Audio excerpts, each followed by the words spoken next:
Ghost Hunting in New England, your favorite spooky podcast.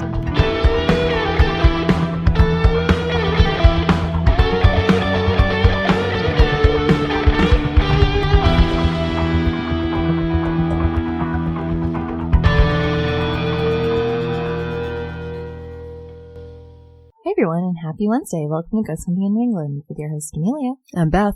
And what do we got today, Beth? Well, did you have anything interesting happen to you today, Amelia? Maybe on your way into podcasting? Like I accidentally got myself stoned? Yeah, something like that. Would you like to tell our listeners a little bit about that? I would like to preface this. We live in Massachusetts and pot is legal, and I do not partake in marijuana very often. That being said, I used to have my medical marijuana license, and I never really used it because I get really paranoid and really twitchy. They gave me some marijuana-infused sugar, and I put a third of the dose, whatever you call it, in my coffee, right? Mm-hmm. And I said this one time, I have a lot going on in my professional life, and so I'm a little stressed out. And so I put it in my coffee, and I forgot about it, and I didn't drink my coffee. And then I started drinking my coffee, and I got to the end of the cup, and all the sugar fell to the bottom of the cup. And I'm sitting around like, oh, why do I feel stoned? And then it dawned on me that I accidentally got myself high. Well, that's quite an interesting story, which was then topped off by Amelia shows up at the podcast tonight. Beth brought us so many donuts.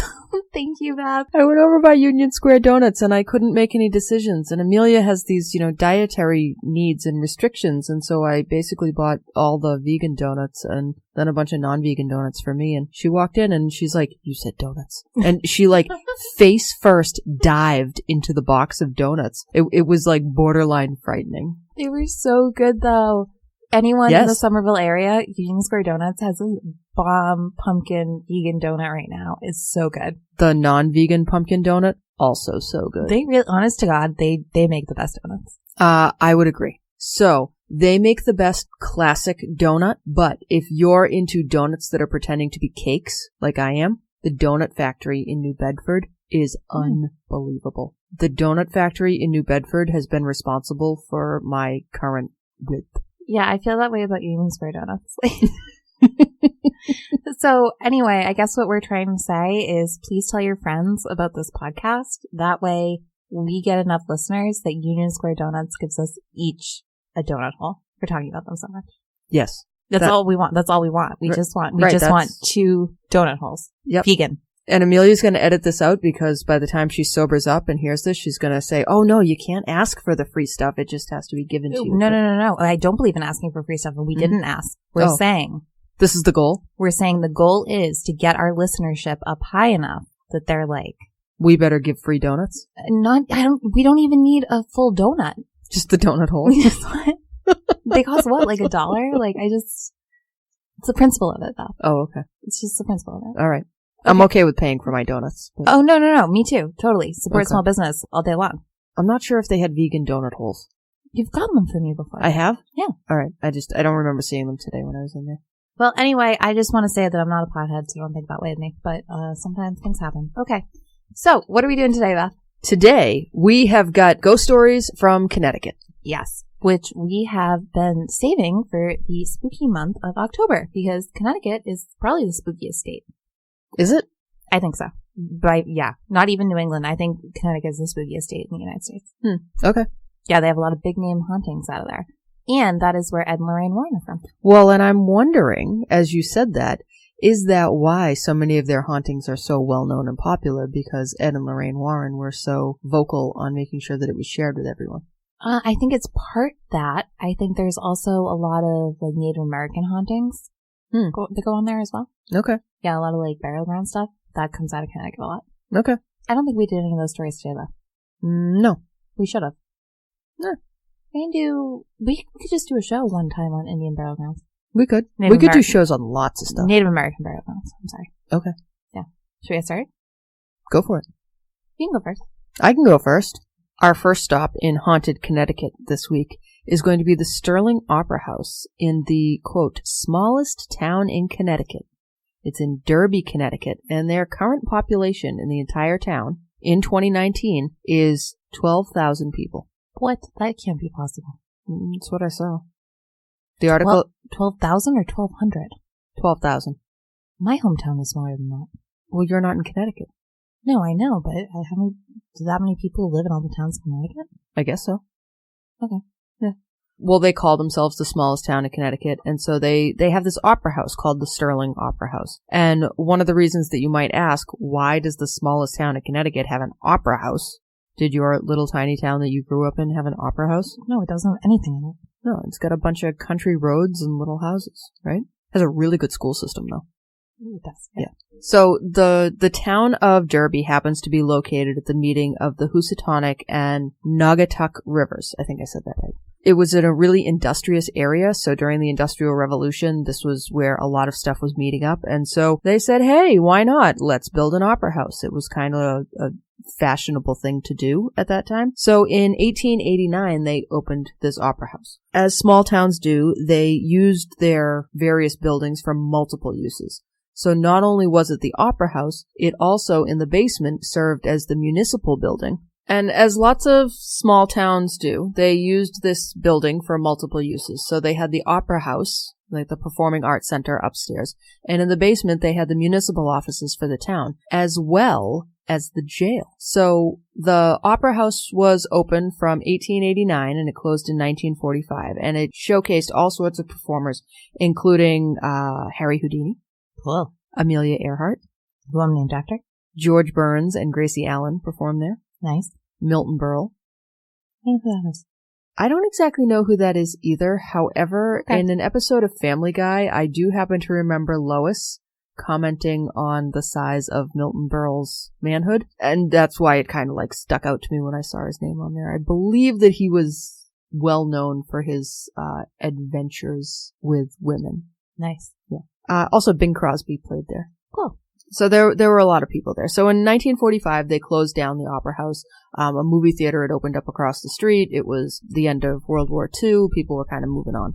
The town hall, though, continued to be in the basement until 1965. So the mayor's office was there, all the tax collector people, and the jail was still there. In that jail, in the basement, there were a couple of notable people who were held there in the jail. One of them was La Mano Nera, the Black Hand. And it was a gang in Connecticut. Lots of gang members were held in the jail there. I believe that they would have been part of the whole bootlegging, prohibition gang stuff of the 1930s.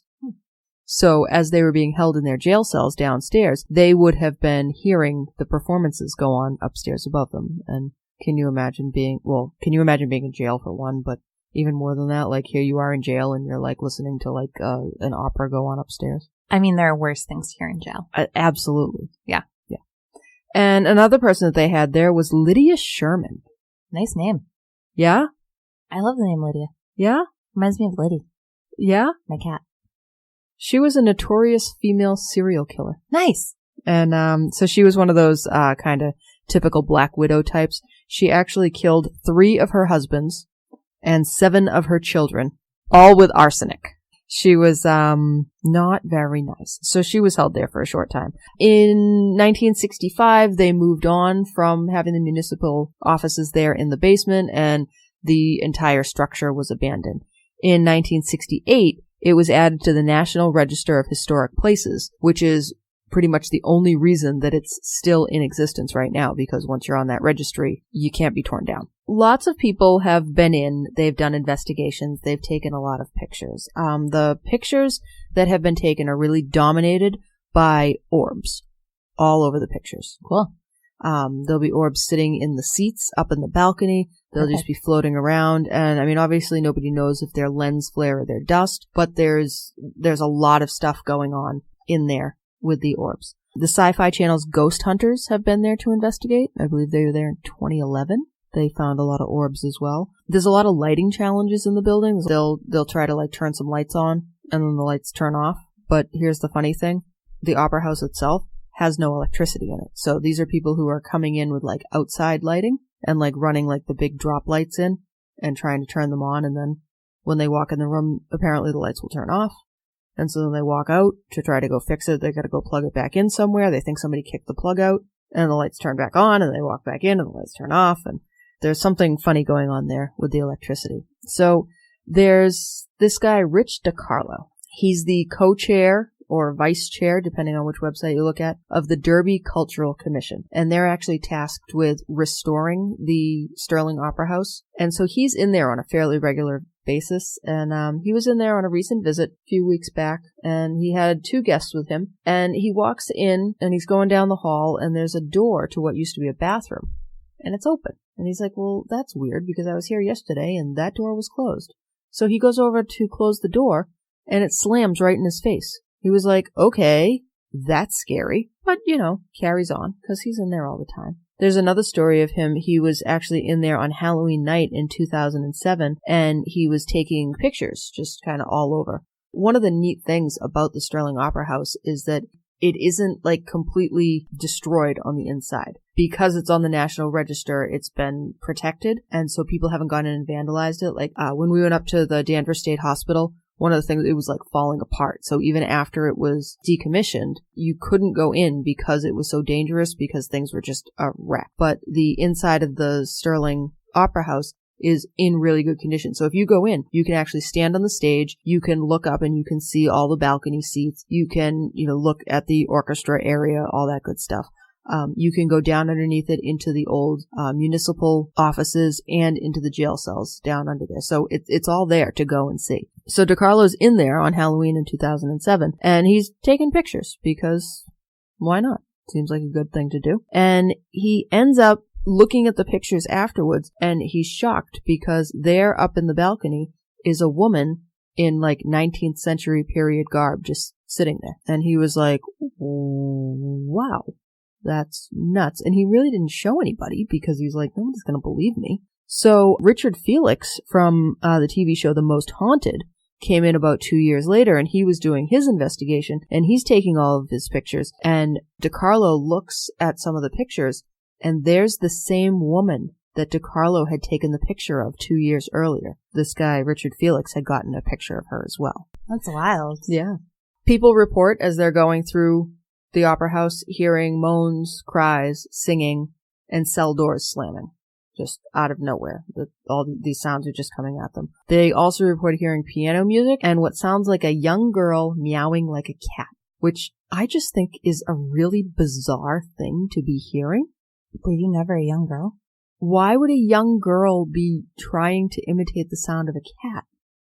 I used to do that all the time. I still do that. I'm a grown woman. I still do that. I've Meow. heard you make bird noises. Meow. Okay, that's weird. That's weird. Pretty realistic, though. Yeah. The last thing to talk about here is this kid, Andy. So there's been a whole bunch of EVPs that have been taken over the years, and they capture Andy. And he is supposedly a little boy, and he kind of hangs out with the investigators as they're going through. He'll say hello, he sings, he makes other commentary that they pick up on the EVPs later, and he just hangs out with them as they walk through the building. He can move objects like cameras, or if they put a ball on the floor, he can move it. And he's also been known to kind of like play hide and seek by like taking the ball and making it disappear. So you have to go look for it, which I know is crazy. And he pops balloons. He'll just go over and like, boom, pop the balloon. I think that's like wild, like having that much energy that it can walk over and zap the balloon.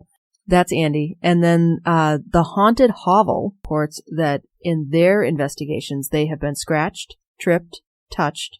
The writer of the article was talking about the fact that they had been trying to like torture like one of the spirits in one of the jail cells. Why? I don't know. Some people just, they're trying to tempt fate. And so then ends up, getting... That's so rude. But apparently the spirit or whatever energy was in there retaliated and gave him a little whack. Like I said earlier, there's no electricity in the opera house itself, but when you're in there with your K2 meter or any of your stuff, like the electric meters go wild in there. There's no electricity coming in from anywhere, but the meters just go off the charts. So seems like it would be pretty fun. Yeah, that does sound like a good time. And so if you wanted to investigate it, the Derby Cultural Commission will consider requests for tours, and you can contact them by email, dcc@derbyct.gov.